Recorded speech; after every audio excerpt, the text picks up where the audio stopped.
Hello, welcome to Washington Talk. I'm Connie Kim. This year marks the 70th year since the Korean War started, but tensions still remain on the Korean peninsula. It marks a stark contrast from 2 years ago when a dialogue with North Korea was underway. Former National Security Advisor John Bolton's memoir has stirred up controversy in Washington and Seoul over issues on Pyongyang. Today we discuss these and more. Joining us today is Bruce Bennett. Dr. Bennett is a senior international defense researcher at the RAND Corporation. He's an expert in Northeast Asian military issues and has worked with the Office of the Secretary of Defense, the U.S. Pacific Command and Central Command, as well as the ROK and Japanese militaries. Scott Snyder also joins us today. He's a senior fellow for Korea Studies and director of the program on U.S. Korea policy at the Council on Foreign Relations. His book, South Korea at the Crossroads, examines the trajectory of South Korean foreign policy and offers predictions. Thank you so much for joining us today. Thanks, Connie. I want to start with North Korea's latest behavior.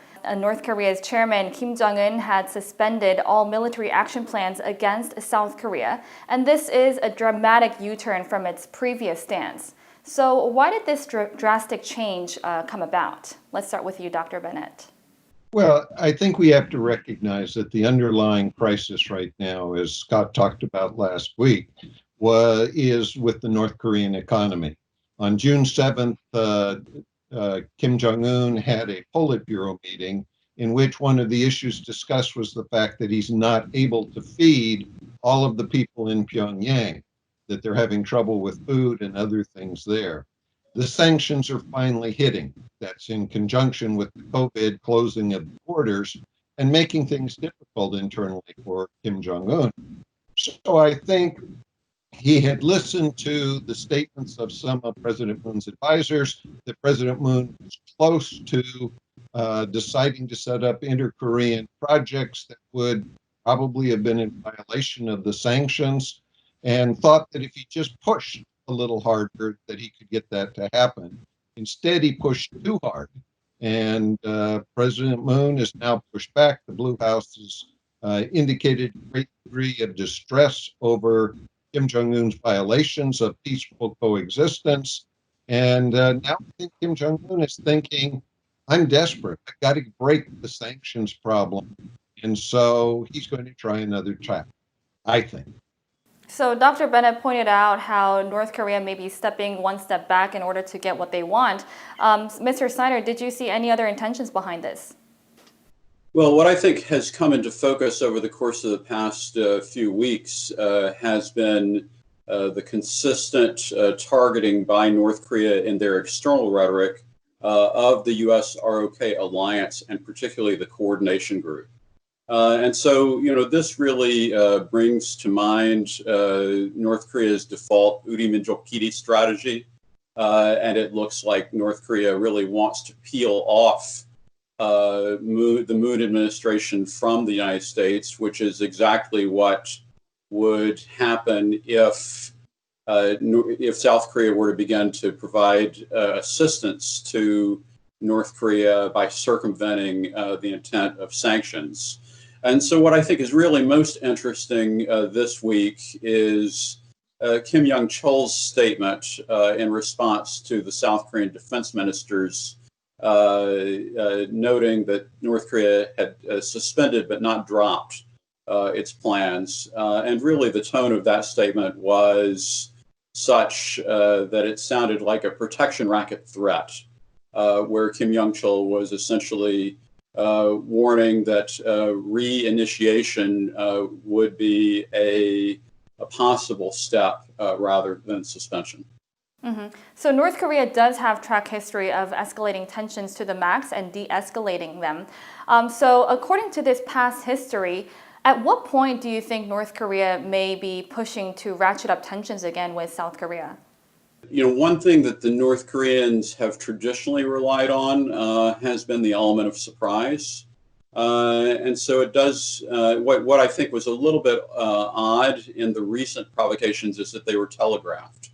And so in some sense, pulling back allows the North Koreans to recover an element of surprise, but I think that they'll probably wait and see whether the actions that have been taken thus far actually loosen things up in a way that might motivate the South Korean government to respond.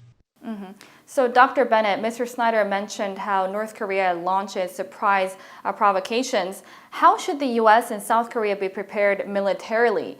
A senior defense official did point out that it's hard to determine tactically what North Korea is going to do on a day-to-day basis. Yeah. The U.S. and South Korea have got to be very concerned right now about any kind of possibility from North Korea. Traditionally, we focused on was North Korea mobilizing its forces to invade the South.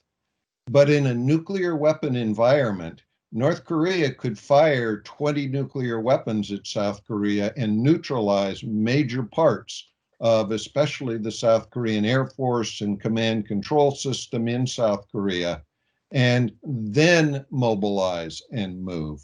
The US and South Korea have got to be very, very ready to deal with that kind of surprise action because, as Scott said, North Korea really focuses on taking action with surprise. And so this is therefore a much more difficult situation. We have to have our missile defenses ready. We have to be prepared to the extent necessary to preempt North Korea with strategic attack. And North Korea really is giving us no choice. They've destabilized the environment by building so many weapons. So there was some analysis that Kim Yo-jong was playing the bad cop here and Kim Jong-un was playing the good cop. So how do you forecast inter-Korean relations going forward? Because we did hear North Korea say that they didn't withdraw from its military action plans. I mean, the key here really is that North Korea may have different voices, but we haven't seen evidence that they don't have a unified strategy. And so I think that we have to interpret what we hear from North Korea a little bit different, for instance, from the differing voices that we hear, for instance, from Washington or from democracies rather than authoritarian dictatorships. I want to shift our focus a little bit to the memoir that was published by Ambassador Bolton, The Room Where It Happened. According to Bolton, he claims that President Moon had called President Trump, telling him that Kim Jong-un had agreed to a one-year denuclearization, a promise. So this is Bolton's claim, but there has been some criticism that South Korea may have exaggerated North Korea's denuclearization position. How did you see Bolton's claim, and how did you see South Korea's role as a mediator? My reaction to that was that I think it's much more likely that Kim Jong-un lied, that he agreed to do some things with President Moon, but didn't intend to do them. We can see that from other behaviors, including his violations of the Panmunjom Agreement. So I think President Moon was hopeful, as is President Trump. So they were very prone to believe him and hope things would work out. But I don't think we should assume that Kim Jong-un is going to be willing to do everything he says.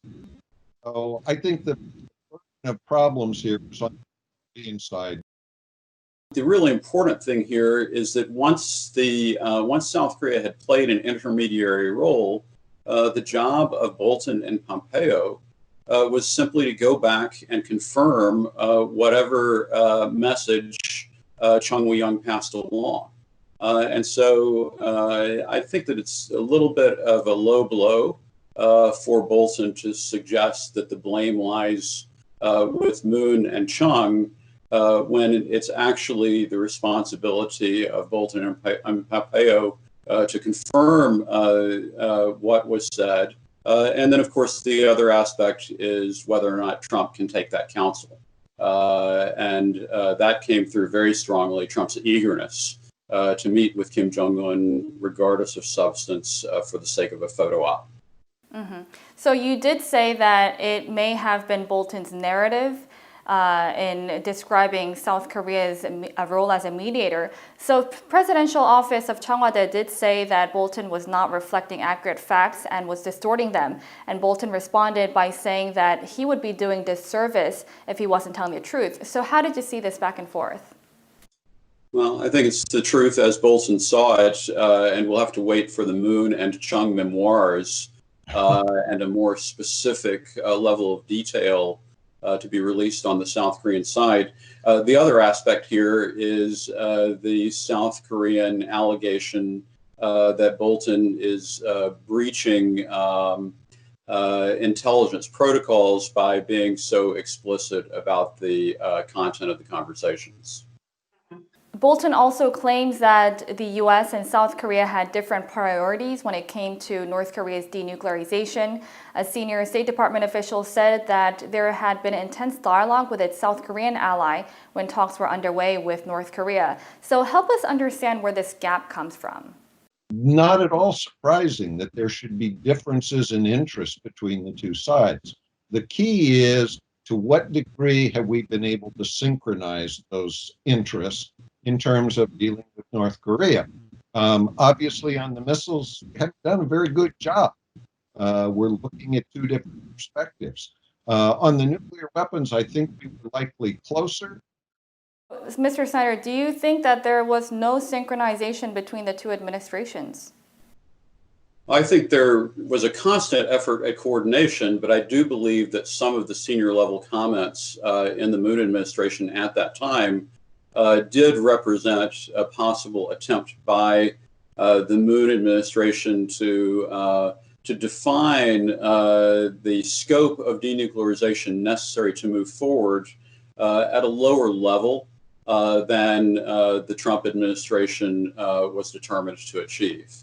And so that's where we had public statements, even at the time, from President Moon following the Pyongyang summit, as suggesting that, well, if we just deal with, if we get into Yongbyon, then we can say that denuclearization is irreversible. And those sorts of statements, I think, were representative publicly of a gap in the scope of denuclearization that President Moon was looking for, compared to what the U.S. government was likely to require. Maybe not Trump, but the U.S. government was likely to try to insist on as part of a denuclearization deal with North Korea. Mm-hmm. If we look at the U.S.-North Korea talks, how do you think Bolton's claim is going to affect the diplomacy going forward? Because we hear President Trump saying that Bolton was lying in this book, and we hear administration officials say disclosing unauthorized classified information threatens national security. The president himself has been on the edge with information. For example, after the Hanoi summit, he talks about Kim Jong-un and not necessarily being willing to close all of the uranium enrichment facilities, but not getting into much more detail than that. A lot of helping the public understand what is going on in these negotiations is tied to the details of what they're really talking about.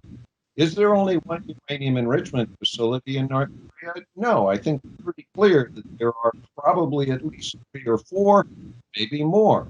And so that sets the nature of expectations.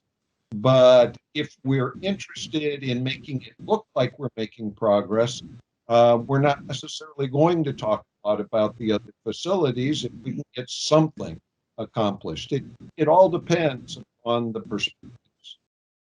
So Bolton claims that North Korea believes that they can get an agreement with the president if he separates him from his aides. So do you think that North Korea may be eyeing to have a deal with the president? I think the really interesting question is whether the publication of the Bolton memoir provides a pretext for North Korea to make another run at diplomacy with the United States. In some ways, all of the burdens that Kim Jong-un had faced post-Hanoi, can be shifted and blamed on Bolton if the North Koreans decided that they wanted to come back to talks. And I think that Bolton provided a very clear and crisp view of some of the differences within the Trump administration on how to approach North Korea. But it's hard to say whether North Korea would be able to take advantage of that. Well, North Korea did claim that Bolton and Secretary Pompeo were hindering negotiations from moving forward. So we'll have to see how North Korea takes into consideration Bolton's claim in his book. Well, thank you so much for joining us, Dr. Bennett and Mr. Snyder. Thank you for the opportunity. Thank you. That does it for this week's Washington Talk from Voice of America. Please join us again next week for more analysis. Goodbye.